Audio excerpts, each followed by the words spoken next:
Hey everybody, I'm finally back with a not talking hands video, and I've got a review video today for you that you're gonna love. This is a brand new pit from Lone Star Grillz. It's called El Fuego Trio, which stands for Triple Fire Grill. And I'll tell you why right now. Hey everybody, welcome back to the channel. Channel name's Everyday Barbecue. My name is Mike, and if you haven't subscribed yet, please head down there and hit that button, turn on notifications so that you get notified anytime I release new content. And without any further ado, I want to get right into this video. Now, this thing just showed up about 3 days ago. It showed up on a Friday, today's a Tuesday or Wednesday, and I just had enough time to uncrate it. These Lone Star grills, they literally come in their own house. And I mean, you've probably seen review videos on them before, and you see people using Sawzalls to cut them out of the crate, and that's what I did. I didn't film any of that. This is my third or fourth Lone Star pit. I'll put some example footage up here just so you can kind of see, you know, what they come in, and they're very well protected.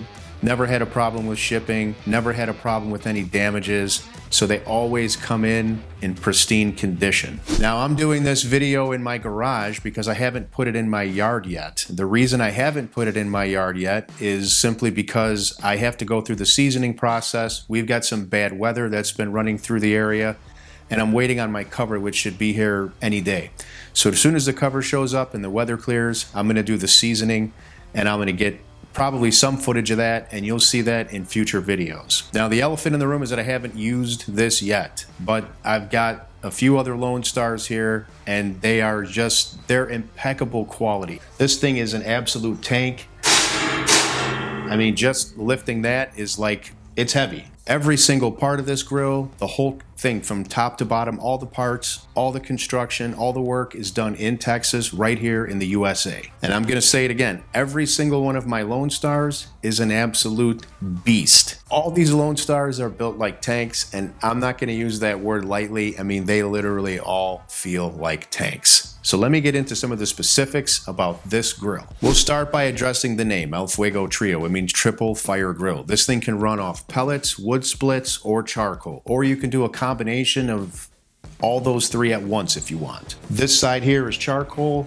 this side here is pellets. You have your pellet hopper right here, pellet controller right here, and I'm gonna get you some close-up footage here of that in just a second. My particular grill here does have some upgrades, and I'll address all those here at the end of this. But the idea, the concept is just amazing. Having the convenience of the pellet smoker, and as you know, if you know anything about the Lone Star pits, I have a Lone Star pellet smoker. That thing gives as close to offset quality results as any pellet smoker on the market. In fact, it's the best by far of any of the pellet smokers that I've ever used.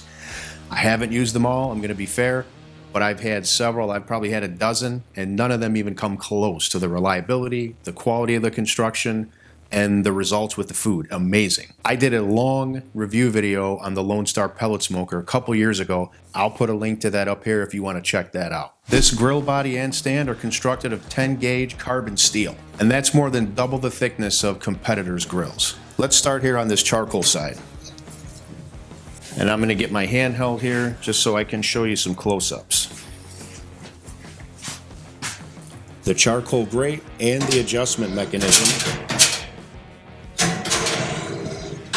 Sorry if that's noisy. All constructed of 1/4 inch or 1/8 inch stainless steel. The hood has a gasket, which you can see right here, to keep smoke and heat inside the cooker. Sorry about all the crazy background stuff. This is my garage. And there's these cool springs over here, right here, which are really cool for opening the lid, because this is a big lid. I'm gonna stand back. This is a very large cooker, and I'll give you the measurements. Let me get you in focus there. This is a very large cooker, and I'll get you the measurements here in just a moment, but the lid is heavy.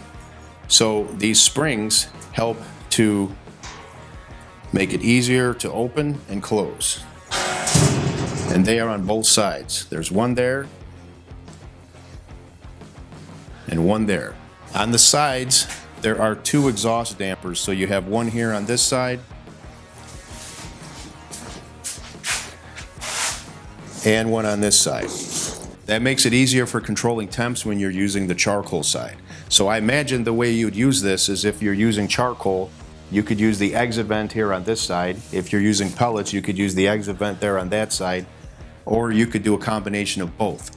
but you'll be able to control temperatures a little bit easier by using those side vents. And let me close this again. And you have a lower vent down here on the charcoal side. Let me give you a little closer look inside again. So this adjustment handle will give you the ability to lower and raise that charcoal grate. So you can go all the way up top, which will bring that charcoal really close to the food, or you can lower it down. Sorry about the noise. This is an ash catching pan underneath, which you can remove to clean out. Now, one of the upgrades I have is I do have the stainless steel grates. I have stainless steel top, stainless steel bottom grates. These do come out. They are heavy.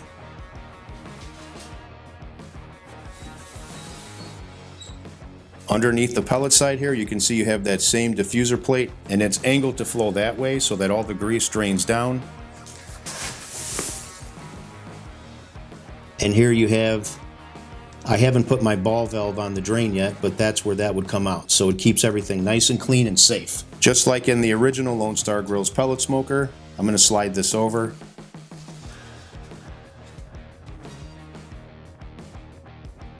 You have a searing area here with a searing plate. So this is something new. You can sear your food directly on this plate, and you can access it by opening this door,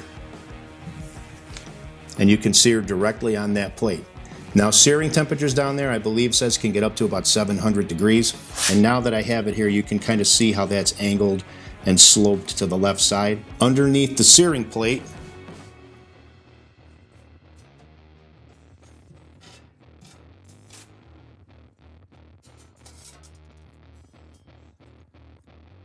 you have your fire pot down there with the ceramic igniter. Those things are tested to 100,000 cycles. I've never had a problem in my other pellet cooker. And then here we have a split basket. So you can put some chunks of hickory or oak or whatever you want. That will get ignited by being over the fire pot, and that will also smolder, which is going to add a lot more smoke flavor to any of your cooks. Now, it has a 40-pound pellet hopper, so you would be good with overnight cooks or long cooks without having to refuel as long as you top it off before you start. And a couple things about the design of this pellet cooker side that I really want to show, and I pointed it out in my last video about the original pellet cooker, but this pellet cooker side is designed the same way, and I want to show you what makes it really, really cool. The auger is right here. It pushes pellets out down into this ramp, which there's a shield here to make sure pellets don't scatter. That'll go straight down into the pellet pot via this ramp. And what that means to you is no backburns, which is huge because a lot of pellet cookers have issues with backburns. Never had a problem with my other pellet grill from Lone Star, and this one has the same design, so that's incredibly safe. Just like any other pellet grill or any grill in general, you want to clean this periodically, probably. Well, what I do as a rule of thumb is every 3 short cooks or every 1 long cook, I go in there, I vacuum out the ash, I make sure I dump the pellet pot. In matter of fact, let me show you that right now. So you don't have to always go ahead and vacuum. If you just wanted to quickly clean up some of the pellet ash, which you should do after every cook, you just unlatch.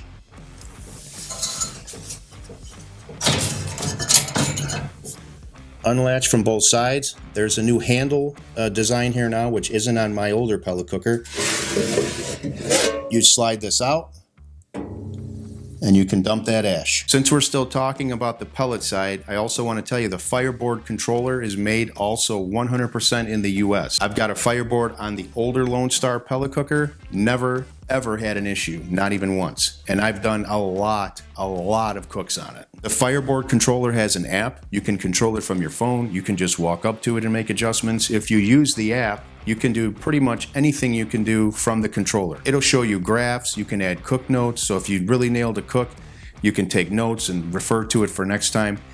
Most of us aren't going to use all that, but it's there if you want to use it. This is it right here, and it connects through Bluetooth and Wi-Fi. A common thing with pellet cookers is the disconnect and connect. So with all the other pellet cookers I've ever had, I've had connection issues at one point or another, whether it was initially when I set it up or maybe just turning it on a Saturday morning and going to do a cook.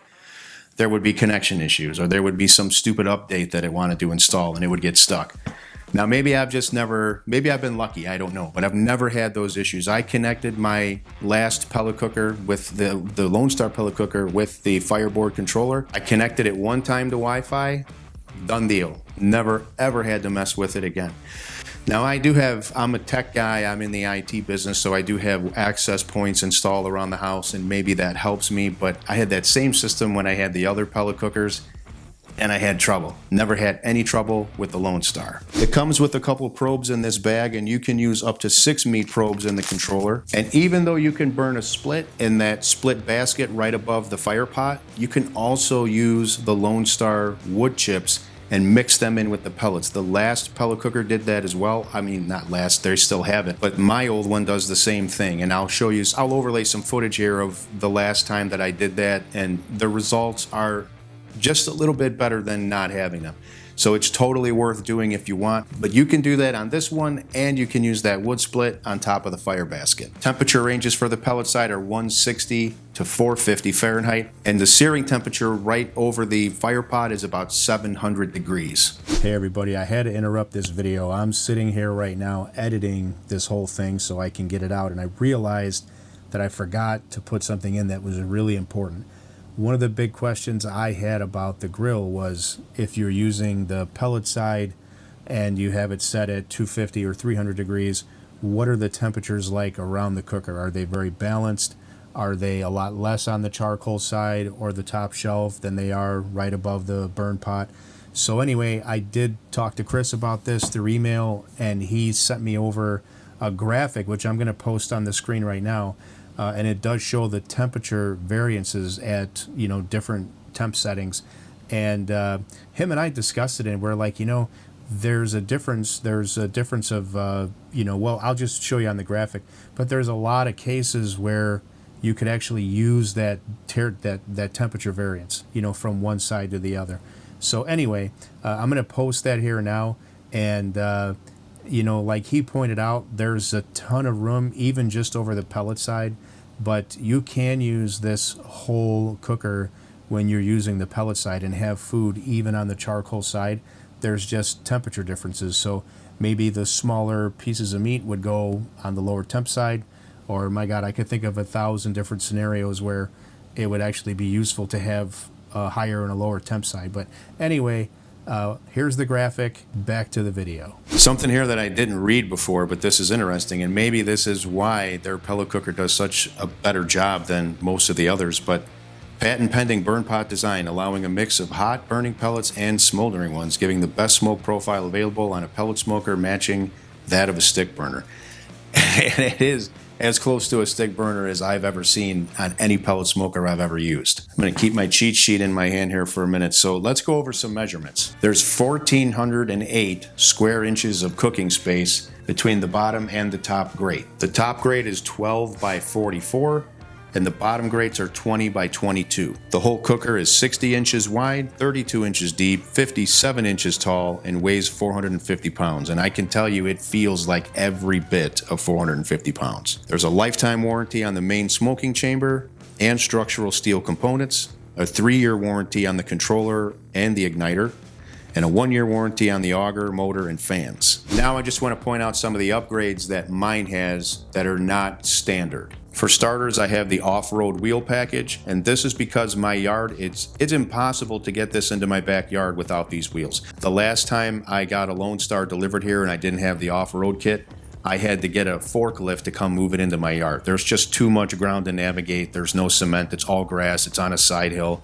So I have to have these, and with this, I can actually pull this into the backyard by myself and put it in place. These grates are stainless steel, so those are also an upgrade.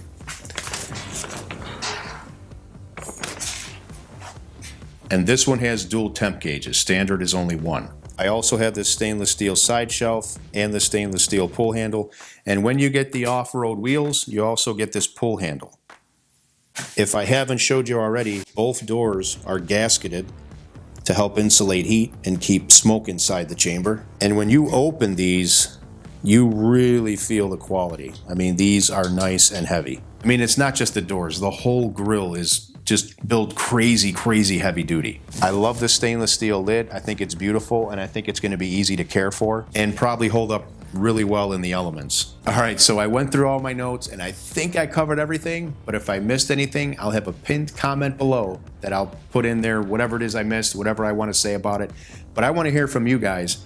I realize I haven't cooked on this yet, and I know I'm going to take some flack for that, for putting this video out beforehand, but I already know this thing's going to knock cooks out of the park, so stay tuned for those. I'm going to do the seasoning. I'll probably film some of that, and stay tuned for some cooks. Some of you might know I'm doing the videos on the Lone Star Grillz channel as of right now, and so those talking hands videos and the voice and the food that you're seeing cooked, that's me. So there's going to be a lot of cooks on this. They're going to be primarily on the Lone Star channel, and if you haven't gone to their channel yet and subscribed, please do that. You can do that to support me. This thing keeps falling over.